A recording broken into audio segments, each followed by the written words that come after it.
Hello, I'm Ken Kraft, and this is Community Update, a television series sponsored by the Port Huron Area School District featuring local community organizations and how they interact with our schools and our students. Throughout the year, we'll be meeting with various key leaders of these organizations to talk about their programs and the educational impact of them. Today we're at the Port Huron Museum, and we're going to be speaking with Steve Williams and Gloria Justice. Hi, how are you both doing today? Very well. Good, good. Thank you, and thank you for allowing us to come here and to set up in your museum so that we have this beautiful backdrop for our program. We also appreciate the time that you've taken to be able to talk about the Port Huron Museum and the programs that it offers and the services and support that it extends to the students and the schools in the Port Huron Area School District. So we're looking forward to having this opportunity to talk about the museum and all that it entails. We're glad to have this opportunity. Great. The museum has been here for a long time. I think you were telling me just before we began the program that it will be soon celebrating its 100th year, this building? This building will be. The building was built in 1904. It was a Carnegie Library, which Andrew Carnegie, who made his money during the 19th century, during the great industrial revolution in this country, thought he should do something good to return his good fortune to the communities all over the United States and his home country of Scotland. And he provided seed money to build libraries all over. Over 1,000 libraries were made. And Port Huron is one of the communities that benefited from that. Now, see, that's what I like about this show. I always learn something that I didn't know before, and I just thought the museum was established by the community, and I didn't know the connection with the Carnegie. Yeah, Carnegie gave Port Huron $50,000 to build this building. The community's responsibility was to keep it going, to staff it, to buy the books to put in it, and keep the building going. Now, $50,000 100 years ago. That's a lot of money. A lot of money, yeah. And so we have this beautiful edifice that a lot of people in town probably don't have a chance to visit or haven't had taken the time at some point to come through. So hopefully our program today, when it's aired on CPHS 6, will let people know about the museum and about the impact and the interaction that it has with the schools and encourage people to stop by. We hope so. And every time I come in, I see something new and I go, well, I've got to come back down here and look at that again. So why don't you take a moment to tell me about some of the things that you are aware of that the museum does to interact with the schools. There are things that we do all through the year. Probably the most recognizable activity that we share with the schools is the annual Beatrice Thornton Student Art Show. Beatrice Thornton was a school teacher, an art teacher in this community for many years. And one of her struggles during her career was to provide exhibition opportunities and opportunities to really encourage students to participate in the arts. And so she would mount exhibits of student works in storefront windows and so on. Once the museum was established, the very first year, she established the Student Art Show here in our facility. And eventually, through the years, we decided to honor her with naming the exhibit after her. And I happen to know how that works because as the Director of Fine Arts, I am quite involved with the planning and the implementation. The schools, each of the schools in our school district and other school districts as well, have art students and the art teachers participate in the Port Huron Area School District. Every elementary art teacher and every middle school and high school art teacher send student works down. At the elementary level, it's usually flat work. Very often it's drawings or watercolors or paste-ons or whatever the students have created, and the teachers usually pick the best 50 or 60 items that the kids have created throughout the year to put on display. At the middle school level, again, it's usually flat work, although we might have some mobiles, some collages, that sort of thing. And then at the high school level, we expand to include wire sculpture, ceramics, all paper mache, all kinds of things. And so you never know for sure what will be on display when you get to that level. We look forward to it every year. Every month we have a different exhibit at the museum, but the Beatrice Thornton Student Art Show is one of the highlights of the year, and all the volunteers, the public, they look forward to it from year to year. And I know you have a reception when the exhibition opens, but we have a slight problem this year because we're going to have some updates to the museum, I understand, and we're going to take care of that air conditioning problem that is non-existent. Is that part of it? Where the temperatures might actually come down to comfortable ranges? That's right. Major change here in the museum. Part of the business of being a museum is providing the right kind of environment to ensure the preservation of our permanent collections, all these wonderful antiques, this paneling, paintings, and so on. And we're just not doing that right now. The system is very old for the air conditioning and the heating. The boiler goes back something like 50 or 60 years. It's just not working. And so we're going to replace the entire system.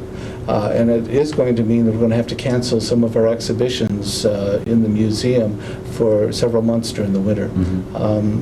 It's unavoidable, and we're sorry, but we will be doing even more activities outside our building in the schools and working in outreach activities while we don't have exhibits going on this winter. Well, I know the Beatrice Thornton is usually in March sometime, and so it will still be along that same time, but I understand we're going to move it to the SC4? Yes, we wouldn't think of canceling Beatrice Thornton. Great. So we are moving that to the community college. Okay. And we will continue with the format, which worked very nicely last year, of having a separate show for elementary and then a separate show again for middle school and high school. Great. I think it should be exciting. And we'd like the community to watch for advertisements about that event, and then to come on out and see what kinds of artwork the students are creating.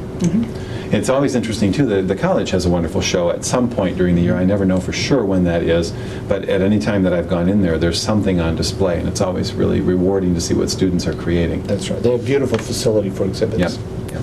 So it'll be nice for us to use those. What other things? I know you have a cultural heritage festival where you celebrate the different cultures of our community, or of the world even, and that you, the Edison Tour, the Edison Museum Tours are a part of the educational outreach for our community. Can you tell me a little bit about those? Go ahead. We have a variety of things that we offer both to the community and to teachers. And I know our focus here is what we offer to teachers. A teacher can come and have a field trip at the museum and do a lot of exciting things. They can actually come to all three of our sites and tour. We've got the museum here, and we also have the Huron Lightship. Okay, I was And- waiting for the third one. I knew And the two. the Thomas Edison Depot Museum. All Okay. three of those are open for tours that a teacher can schedule. And in addition to that, at two of our sites, here at the museum and also at the Thomas Edison Depot, we have a special program in addition to a tour that's available.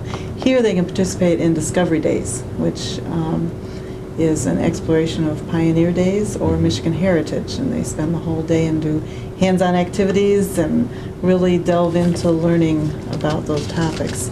At the Thomas Edison Depot, we're introducing a new and exciting program this fall called the Wizards Workshop, and they're going to be learning about static electricity, and it's going to be a real exciting program that teachers can take advantage of. I think I've already seen that in action. We had recently a tour from Edison Elementary, went to the Edison Museum, and the large globe, I can't remember what it's specifically called, but if you place your hand on it, static electricity causes your hair to rise, and, Right. and you have to be careful when you let go.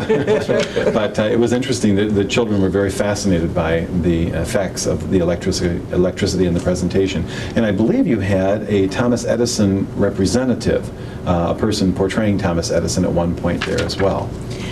Usually once a year, we have someone impersonate Thomas Edison, but that won't necessarily be part of the everyday regular tour. program. But it still will be an exciting program and opportunity to learn about Thomas Edison and some of the scientific discoveries that he made. And what would be the elements at the Lightship or here at the museum? Are there any hands-on kinds of activities that the students can do as well? You mentioned Pioneer Days, but anything else? Well, even when they come for a tour, we have in our basement a discovery circle, and down there are always hands-on activities that students can take advantage of, or if a family comes in to tour, they can take advantage of. We have some instruments they can play and some different activities that they can explore. As we mentioned once before in another interview, one of the goals of the Port Union Area School District is to promote lifelong learning. And I would think that that's probably an element of the museum as well, that you don't have to be an elementary, middle, or high school student to learn. You can be a young adult, an older adult, you can be a senior citizen, you can be a middle-ager, like I hope I still am. And there's always something new that you can learn about. So we would like the community to know that there are those things as well that not just students should come for, but parents and young families should come as well. People with children who are not yet in school or who have graduated and gone on, there's still something for the parents. And some of those things might be the Folk Arts Festival and the Festival of World Cultures. I'm not sure we've talked about those to any length yet. When do those occur usually? Not yet we have talked about them, but Okay. they take place throughout the school year. Okay. The folk arts festivals, they go back the longest. We've done those in schools throughout Sanilac County, St. Clair County, but probably mostly here in Port Huron. And we deal with American folk art, such as quilting, it might be wood carving, it might be knot tying, all sorts of storytelling, music, a variety of types of folk art. And folk art we define as that kind of thing that is passed on through the generations, not what you normally learn by going to school to learn, but things that you learn to do by watching other folks. It might be mom or dad, it might be grandma baking an apple pie, and that apple pie is folk art in our definition. Edible. And edible. But we think that's an important part of life is oral tradition, family ties between the generations, and folk art is a way of doing that. And so that's the thrust of that program. The Festival of World Cultures that we have deals with folk artists, but they represent various international cultures from around the world. And we engage the services of local artists. It might be a dancer from India who either was born in India, or one of our dancers, she was born right here in the United States, but her parents were born in India, and she grew up with that tradition. It might be a Polish person of Polish descent who talks about the foodways in her family's traditions. We have people representing African cultures, Native American cultures, a variety of cultures from all over the world. Usually what we do is have 6, 7, or 8 stations. We start the day with an all-school assembly. These presenters are introduced. Most of them have an opportunity to demonstrate a part of their story. And then later in the day, the students come back in small groups and get to interact with each artist on a more one-to-one basis, ask questions, and learn more about their particular traditions. It's turned out to be a very successful program, and we hope to do many more this year. And forgive me, but these programs go to the schools, or the schools come here? We do them at the schools. And if a teacher or a principal is interested, they call the museum to establish the contact? Gloria is the one they'll talk to, and she will fill them in on what we're able to do, and we try to tailor each program to the needs of the individual schools. If they have particular cultural groups they're interested in, that they're studying, maybe their student populations reflect certain ethnic groups or racial groups. We do our best to try to accommodate their particular needs and to design a program that will really work well for their student population. And I know you're not limited to the present time, because one of the other extensions of the museum is the Feast of the St. Clair, and we are not limited to Port Huron culture, because we have the Native American powwow that takes place. So there are things that happen throughout the year, not just during the school year. The Feast of the St. Clair is always around the Memorial Day weekend. That last weekend in May. And then the powwow is usually in the summer, I believe. The second weekend in August. August, okay. So that's coming up. That's right. And, well, as we're talking about this, it's coming up, but it will probably have been passed at that point. However, it is an annual event, and people are always encouraged to come. And the international cultures you just mentioned, so we've talked about that. The Feast of the St. Clair, a lot of people probably think of Harry Burgess when they think of the Feast of the St. Clair. And rightly so. He's been extremely involved in that, but it really is a museum function. That's right. Harry started this project, I believe, back when he was president of our museum board many, many years ago. And it's been a cornerstone of the museum's annual schedule throughout the year of special events. Port Huron has a very rich history, and sometimes we take it for granted. But as you indicated, Native American culture, Native American history is part of Port Huron's history. The French were the first Europeans to arrive here. They were the ones to name our waterway St. Clair. And there's still, even today, you'll see French names on street signs and so on around town. There's still a French influence. The Feast of the St. Clair deals with that time period toward the end of the 1700s, early 1800s, when the French, the Native American, the American and British all kind of came together in this area to create eventually what we know as Port Huron. Do we have to say that with a French accent? Well,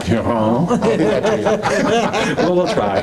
But I know we have some boulevards and things that are still around. But that's interesting. I didn't realize that. I knew that the historical aspect of the Feast of the St. Clair reflects a lot of our cultural background or a lot of our historical background. A very important part of it. Yeah. If you look at the street side, there's still Petit Street and Campo Street and things like that. And that would be Fort Gratiot, too, I think is supposed to be a French name. It wouldn't be pronounced Gratiot. Gratois? Well, actually, it's a name of an American that came years later. Okay, well, but he designed our fort Okay. here in Fort Gratiot. Now, you've had some really interesting educational exhibits in the past. I remember, I think it's the Tibetan one where the monks did the sand painting.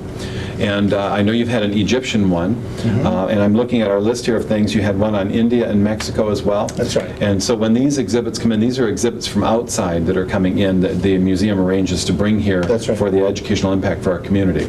Can you tell me a little bit about each of those, just to refresh our memories? The India one?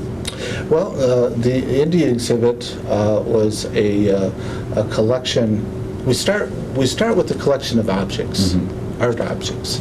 That was a collection of textiles prepared, decorated, and designed in traditional ways from different areas in India. Over 100 objects were on display. That is always the start of that international exhibit. What makes it particularly special for our community is that we incorporate bringing in living artists directly from the homeland or very recently arrived from the homeland to interact with the public and to do their art in front of the public. So in India, we had a group of 6 artists that we brought directly from India. They all did different things from metalworking and wood carving, weaving, pottery, dancing, musical instrument playing of various kinds. But these were all artists who came directly from India. You can imagine it's an expensive proposition. We can't do it every month, but once a year we gear up for that. Unfortunately, this year we won't be having an international exhibit because it is during the time where we're going to be canceling all of our exhibits for the repairs we were talking International reconstruction. about. Next winter we're planning, we do have an exhibit in place. It'll be on ancient art from Greece and Rome, and we're planning on having a Greek marketplace with artists from Greece who will be here visiting Port Huron. And At what time of year? It is planned during the winter months, usually January, February, and March. Okay. I just wondered, people coming from foreign cultures where maybe they're not used to Michigan winters, and then bringing their culture here for us to experience, and we force our winters on them. It's an experience for them. The Tibetan monks? Yes, and they were caught having a snowball fight there first. First ever. They never saw snow before. Now, depending on where you go in Tibet, I'm sure that you might have seen snow, but Unfortunately, because of the political situation in Tibet, these monks, some of them were actually born in Tibet, but their home now is in India because they cannot return home. They're in exile. And so the place where they actually live in India, they never saw snow. But perhaps in their homeland they might have. But that is true also with the other artists we had from India proper. They had never seen snow before. One of our Mexican artists, or actually 2 of them, that we had this last year visiting had never seen snow. And that was a major thing for them. That was a great experience for them. and perhaps, depending on the snow, may never want to see it again. Well, they were lying down making snow angels really? this last winter. So That's great. Let us teach you something, right? I think one exciting thing is every time that we've had one of these cultural exhibits, that it's not only good for the community, but the Discovery Days program, for example, that I talked about, we tailor that to that particular culture for those 2 months so that the students can come and have a day full of hands-on activities where they make an item of food that has to do with that culture, they explore some of the art, and when they go home, they've really had an opportunity to explore the culture. When Egypt was here, did they make little sarcophagi to take home as a souvenir? Did No. they do some kind of a, just thought maybe they might have. they actually made mummies Did they? out of chickens. We took Oh, chickens how from the much grocery fun. store, and they embalmed the Mummified the chickens. Yes, and That was a real interesting experience. So in that way, you see, we're not only talking about art and talking about history, but we also brought in an approach to science as well, and the whole idea of dehydration and preservation. And some teachers really did a lot with that. Well, one of the buzzwords is crossing the curriculum, so that's the kind of Absolutely. thing that you would have done. Absolutely. And then as you record your progress, if you do a visualization, you can bring in some artistic skills as well. Absolutely. Well, they took their chicken mummies back to their classroom, and it stretched down for weeks, because you don't mummify overnight. So Right. it was a project that lasted over time and helped the museum experience last a little longer than just a quick one-time visit. The only familiarity I have with something like that is when I taught English, and my students were had to depict a scene from Romeo and Juliet. And one of my boys had chicken for dinner, so he took the rib cages and made the bones of the people lying in the crypt when Juliet and Romeo woke up and found each other dead, you know. And it's like, oh, that's a little gruesome. But, you know, kids have a fascination with things like that, and I think adults do too, and things that are different from our own culture. So I'm sure it opens some doors of understanding there, and probably maybe horrified a few people in the process. Chickens were really scared anyway. You're talking about Greece and Greek art next in the year 2003? Yes, basically. it'll be 2003, 2004. And when you mention the market, is that something that people will be able to participate in? They will be selling things, or? Oh, is sure. it- Mhm. Okay. Yeah. Just as at the Feast of the St. Clair, there are traders who come and... Well, the artists who participate, who we will bring in from Greece, will be making works, demonstrating how they're made, but they will also have their own merchandise for sale, the things that they make. Great. Are there any elements that I've neglected to ask about or that we've not touched on that you're familiar with here at the museum that relate directly to the schools before we move into my next question, which is about the museum itself? Is there any other program that I have not thought about or that you've not mentioned yet? This is not about a program, but it is something that I wanted to mention. We talked about this earlier, that the museum has been, for many years now, involved in the strategic planning process. And at this point, we're now extending that in a stronger way toward education. So especially this year and next, we'll be calling upon students and teachers and principals to help with task forces and help us plan things that address the MEP standards and meet the needs of what teachers are looking for out there, so we can really address. It's nice to have another community organization talk about the MEP standards and addressing them, because that's something that falls heavily on the schools and the testing, but you're right, there are a lot of organizations that also interact with children and provide educational experiences that may enhance their performances on those tests and help them prepare for them. We know we have resources here that teachers can use to make their jobs easier and to enrich the experience of the students. And we know we could do a better job of making those available, making teachers aware of what we have here, and we could be more creative in how we make things happen. So we're going to be looking for suggestions from the education community, and in the past they've always been very generous with their advice and their cooperation, and we're looking forward to that. And you and I are going to be participating in an event that we do every year called Art on the Avenue, and that's going to happen shortly, probably before this is aired, but every year in the summertime we invite artists to come to downtown Port Huron on Main Street, or someplace where we can have access in those years that there was construction going on. But we also encourage the students to participate by coming down and seeing what people do, and we have had student artwork on display. Sure. And we often have activities for students to participate in as well. So even if it's a really forward announcement for the next summer's Art on the Avenue, we'd like people to recognize that Main Street Port Huron and the museum and the schools, we're all working together to provide fine arts opportunities. It's a good for students. example of how, education doesn't stop in May or June and pick up again in September. Education is year-round. We all know that, but throughout the year, the schools are active, and so are the community organizations. And there's a lot of good partnering, collaboration going on among organizations.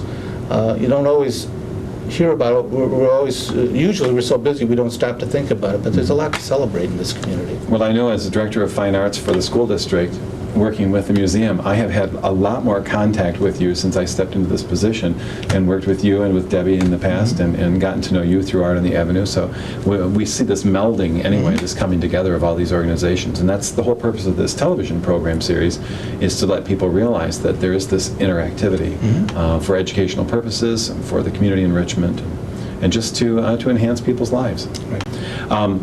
Speaking in terms then of this building alone, I am always amazed when I come in here because I see things that are new every time. Now, you probably don't always have something new for me to see, but the eye just doesn't take it all in at every visit. So we'd like to encourage people to come back to the museum and wander through a little more slowly and look at some of the other exhibits. What I think is interesting is we were told to come up to the second floor to meet with you prior to taping this episode. And to me, this is third floor. I mean, the building is deceptive. So, there's that mezzanine that acts as a floor, but it's not a floor, and then there's, the lower level. So we'd like people to recognize that there are other areas. Perhaps they've not seen this area before. Perhaps they've not seen the ship's room, which is just down the hall from us here. Perhaps they've not had an opportunity to visit, is it called the rotunda area in the mezzanine? That's right. Where you've moved some other displays, and the prehistoric area where some of the animals are on display.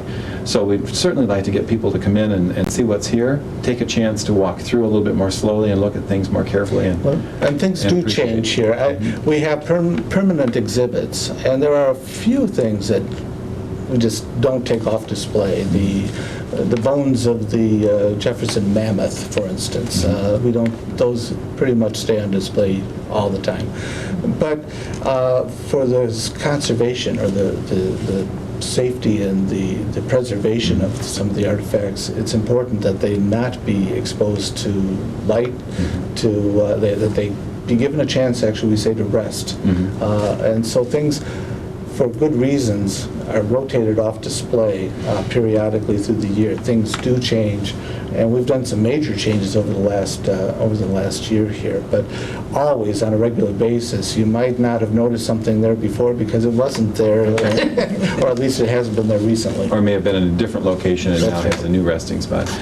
What are the hours of the museum's operation for those who are interested in their own educational experience? The museum is open Wednesday through Sunday, and this is all of our facilities. Okay. As of now, year-round, 1 to 4:30. I say as of now because we have been experimenting, and you may find that we'll be advertising special hours during a certain time. During the summer, for instance, we experimented with Friday evenings and opening up every Friday evening until 8 o'clock. We've experimented with Monday and Tuesday openings last year. And so we're still testing the waters on what are the best hours to accommodate the needs of our public. But as of now, the set time year-round is Wednesday through Sunday, 1 to 4:30. Other times by appointment. Okay. You have visitors from out of town for the holidays, coming into town to celebrate a birthday, and they're not going to be around on Wednesday. We accommodate people anytime we can. If they just give us a call, we'll do our best to be open for them. And that includes the Edison Museum and the lighthouse, the light ship. The light ship, right. Okay, not the lighthouse. I misspoke. Eventually, light ship. that really is in the offing, though. The museum and the city of Port Huron are making plans, getting ready to take custody of the Fort Gratiot Lighthouse. Oh, great. The Coast Guard's out of the lighthouse business nationally, and not just here in Michigan or in Port Huron, but we are making arrangements as we speak to soon take over the custody of the lighthouse and make that available to the public as another Great. museum experience. Yeah, there was a large public outcry about lighthouses being darkened around the state, and we were very fearful that that could happen here as well. Any last items of information that you'd like to share? Anything that comes to mind immediately that it's like, oh, we didn't talk about this? I think we covered It pretty well. So we would like to continue to encourage people to be aware of the museum and its offerings, both this museum, the Edison Museum, and the Light Ship, which is in Pine Grove Park. That's right. Okay, and it's permanently moored there now, so it's not something that you have to go near water to get on it. You can just, it's grounded, right? That's right. Okay. And Wednesday through Sunday, 1 to 4:30 or 4? 1 to 4:30. 1 to 4:30. And so people should take an opportunity to enlarge their educational experience by coming through the museum and seeing what's here, what's there, and what's there, and learning more about the Port Huron area and our rich heritage and our history.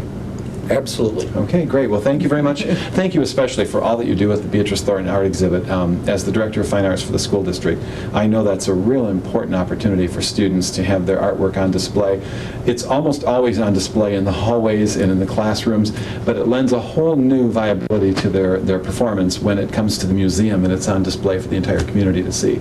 And I know that the kids are just excited as all get out to have their art on display, and parents love to come in and see it on the walls and right there with recognition for each student from each school. And we love it too. We do appreciate We're that, and I excited know about it's a lot of work. I know for our art teachers and for you, but we do appreciate that. It's fun. And we're very thankful for the support of Beatrice Thornton in the past, and having this exposition named after her. Is that the right word? Exhibition program. So that's our program for today, as we've talked with Steve Williams and Gloria Justice at the Port Huron Museum. We hope that you will take an opportunity to learn more about what's available to you in an educational experience at the Port Huron Museum, the Lightship, or at the Edison Museum down on the waterfront. We also hope that you've learned more about how the museum program is supportive of the programs and students in our schools. Be sure to stay tuned to CPHS 6 and watch for other programs highlighting the activities and the events of our schools, and tune in regularly to see more about Community Update, the various organizations in Port Huron that lend support to our educational programs. Thanks for watching.